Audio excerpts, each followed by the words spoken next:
বাংলার এক প্রত্যন্ত গ্রাম, নাম হাটখোলা। দিনমজুর, কৃষক আর কয়েকটা পুরনো দোতলা জমিদার বাড়ি মিলেই ছোট্ট একটা গ্রাম। কিন্তু একটা ব্যাপার নিয়ে গ্রামের মানুষ সবসময় ভয়ে থাকতো। গ্রামের শেষ প্রান্তে একটা শ্মশানের পাশে লম্বা কাঁচা রাস্তা। দিনের বেলায় ঠিক আছে, কিন্তু রাত হলেই সেখানে কেউ হাঁটতে সাহস পায় না। কারণ গ্রামের মানুষ শপথ করে বলে, রাত 12টার পর ওই রাস্তায় পায়ের শব্দ শোনা যায়। একা একা পদচিহ্ন এগিয়ে আসে, যেন কেউ মাটি চাপা পায়ে হাঁটছে।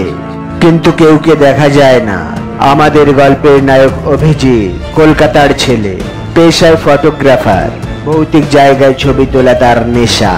গ্রামের এক বন্ধু তাকে হাটখোলার ভয়ঙ্কর রাস্তার কথা বলায়। সে ঠিক করে ওই রাস্তা ক্যামেরায় ধরে আনবে।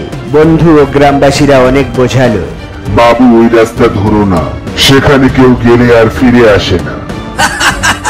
আরে এসব গায়ের গপ্প, ভূত বলে কিছুই নেই। সে এক চকচকে পূর্ণিমার রাতে বেরিয়ে পড়ল, ক্যামেরা, ট্রাইপড আর টর্চ নিয়ে। রাত তখন 12টা ছুঁই ছুঁই। হাটখোলার রাস্তা একেবারে ফাঁকা, দূরে শুধু ঝিঝি পোকা ডাকছে। হঠাৎ অভিজিৎ শুনতে পেল মাটির উপর খালি পায়ের শব্দ। সে টর্চ জ্বালিয়ে চারিদিকে দেখলো, কেউ নেই। কিন্তু আশ্চর্যের ব্যাপার, মাটিতে ভিজে কাদার মতো কিছুতে তাজা পায়ের ছাপ তৈরি হচ্ছে। প্রতিটা পায়ের ছাপ ধীরে ধীরে রাস্তার একদম মাঝখান ধরে এগিয়ে চলছে, যেন অদৃশ্য কেউ হাঁটছে। অভিজিৎ থরথর করে কাঁপলেও সাহস করে ক্যামেরা অন করলো। হঠাৎ পায়ের শব্দ থেমে গেল। এবার মনে হলো পায়ের ছাপগুলো উল্টো দিকে যাচ্ছে, যেন কেউ পেছন দিকে হেঁটে আসছে তার দিকে। আচমকা রাস্তার ওপার থেকে এক অদ্ভুত কান্নার শব্দ এলো।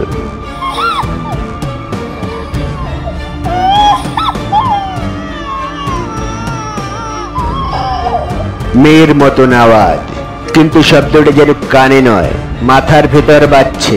ফেরত যা, ফেরত যা।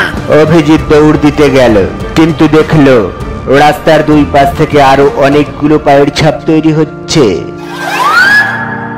এক সময় রাস্তার সব দিক ভর্তি হয়ে গেল শত শত তাজা পদচিহ্নে, আর চারদিক থেকে খালি পায়ের শব্দ আসতে লাগলো।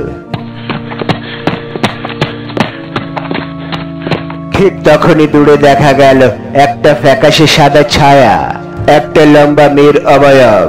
চুল ঝুলে পড়েছে, পা মাটিতে ছোঁয়ে না, তবুও পদচিহ্ন পড়ছে।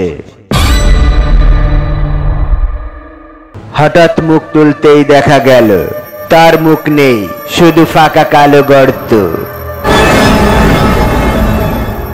অভিজিৎ ভয়ে ক্যামেরা ফেলে দৌড় দিল। পিছন থেকে খালি পায়ের শব্দ তাকে তাড়া করতে লাগলো। গ্রামের মোড়ে পৌঁছতেই হঠাৎ শব্দ বন্ধ হয়ে গেল। সে হাঁপাতে হাঁপাতে পেছনে তাকালো। রাস্তা একেবারে ফাঁকা, কোনো পদচিহ্ন নেই, যেন কিছুই ঘটেনি। পরের দিন ভোরে গ্রামের লোকেরা রাস্তার ধারে অভিজিতের ক্যামেরা পেয়েছিল। ক্যামেরার ফুটেজে দেখা গেল রাস্তায় একাই হাঁটছে অভিজিৎ, চারপাশে কেউ নেই। কিন্তু হঠাৎ ফুটেজে অসংখ্য খালি পায়ের ছাপ তৈরি হতে থাকে। শেষ কয়েক সেকেন্ডে দেখা যায় ক্যামেরার লেন্সের সামনে এসে দাঁড়ায় সেই মুখহীন মেয়েটি। তারপর স্ক্রিন একেবারে কালো। অভিজিৎ আজও নিখোঁজ। লোকেরা বলে, মাঝরাতে কেউ ওই রাস্তায় গেলে পদচিহ্ন তার পিছন পিছন পড়তে থাকে। হয়তো অভিজিতের আত্মা এখনো সেই পথে হাঁটে। গল্পটা কেমন লাগলো কমেন্টে লিখে জানাও। লাইক দাও আর বন্ধুদের সঙ্গে শেয়ার করো। চ্যানেল সাবস্ক্রাইব করে বেল আইকন অন করো। পরের ভৌতিক গল্প সবার আগে পাবে। ততদিন সাবধানে থেকো। রাত 12টার পর ওই রাস্তায় একা হাঁটবে না।